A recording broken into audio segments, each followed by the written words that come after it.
I'm Spencer Cupp, and if you ask any student here on campus, they'll tell you that using your student ID to enter residence halls is kind of a hassle. All the time you see people go up to the door, they're shuffling through their pockets, their coat, their book bag. A lot of girls will take their purse and just press it against the scanner until their wallet gets close enough to open it. You'll see guys, they've got it in their wallet, they kind of do this by the scanner by the door to try and get in the door. And it may seem like a little trivial, 15 to 30 seconds of your day that you waste doing that, but I think as cold as it gets here on campus and as windy as it is out in the open, it seems like a much longer period of time when you're stuck out there. I think there's a better way to go about limiting the access to the buildings, and I think it's right on your fingertips. Fingerprint scanning technology has come a long way. It's becoming a lot more common in our everyday lives. You see it integrated into laptops as an extra security feature. And I think it'd be very simple to integrate that into the restricted access system we already have in place on campus. I think there's several reasons that this is superior to the RFID technology that we currently use. One of the main reasons is the convenience involved. You're very unlikely to lose your fingers or misplace them, leave them in your room. You're not going to get locked outside. Also, there's increased security. With the RFID tags, it's pretty hard to steal your fingers. It's pretty easy to steal someone's ID. And you can actually use technology to steal the information off someone's card without them even knowing. So I think it's a lot better technology. And at around $80 to $120 per machine, I estimate the cost to fully convert the campus could be as low as an $8,000 to $12,000 range. So I think this could greatly increase campus security and also just take one more hassle out of the lives of students. So thank you. Do you have any questions? Was there a particular instance or incidents that caused you to come up with this idea? I think actually at the beginning of this year, my card did not work on a building that I needed access to, and for a week or two until the issue got resolved, I had to call someone that I knew was in the building every time and have them come down.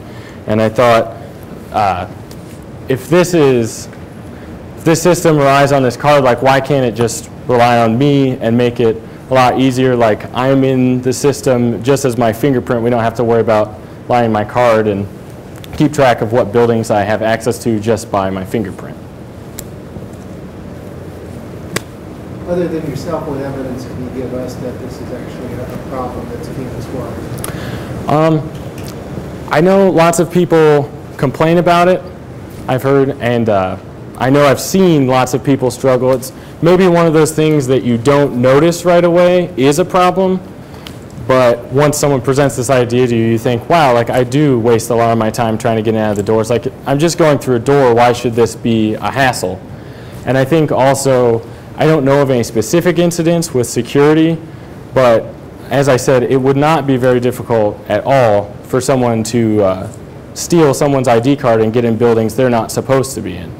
So by limiting it to your fingerprint, that's a lot harder technology, or it's a lot harder to break that technology.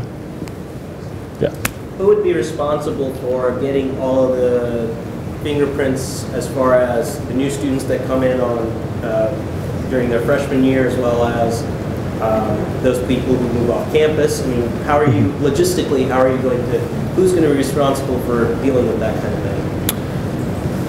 I know I had envisioned during the summer for your freshman orientation, one of the things you do while you're registering for your first classes is you go over to a station and have your picture taken for your ID. So I think by just having a booth there for you to go and have your fingerprint entered into the system, that'd be an ideal place to use that. Obviously, converting a campus, you'd have to find a time to do it for existing students that aren't at orientation. Do you know of other universities, organizations that have adopted this technology in a fairly large campus? I don't know of any campuses. I know this technology is more used in like business, or a lot of times you think of something like fingerprint scanning, like much more secure things like government agencies. I know everybody goes on a campus tour at registration, and I think a great way to set your campus apart is, as the tour guide goes up to the building, he puts his finger on this and lets everybody in. That's something that's going to stick with you, that's different, and that reflects our campus is state of the art, like we've got the latest and greatest. And I think there aren't other universities that do this, and that's maybe why it's a good idea to set us apart. Is there a way, a non-contact sensor or something like that, so that you're not got the potential to pass disease or whatever through too many 5,000 fingerprints in a day?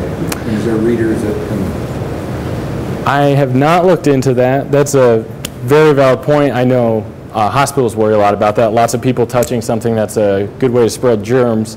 It might be less of a concern because it's outside the building and in the elements that bacteria growth might not be as bad, especially in the wintertime, but that would be a valid thing to look into. Could be a good follow-on product to make a reader that disinfects itself. Yeah.